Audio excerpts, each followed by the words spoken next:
ابو بکر ابو بکر،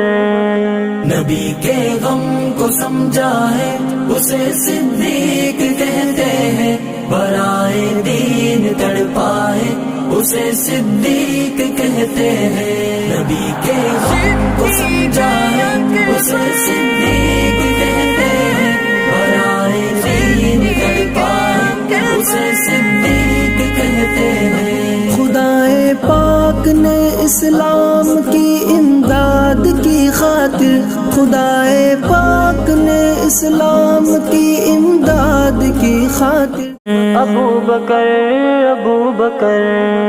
نبی کے غم کو سمجھا ہے اسے صدیق کہتے ہیں، برائے دین تڑپائے اسے صدیق کہتے ہیں، نبی کے غم کو سمجھا ہے اسے صدیق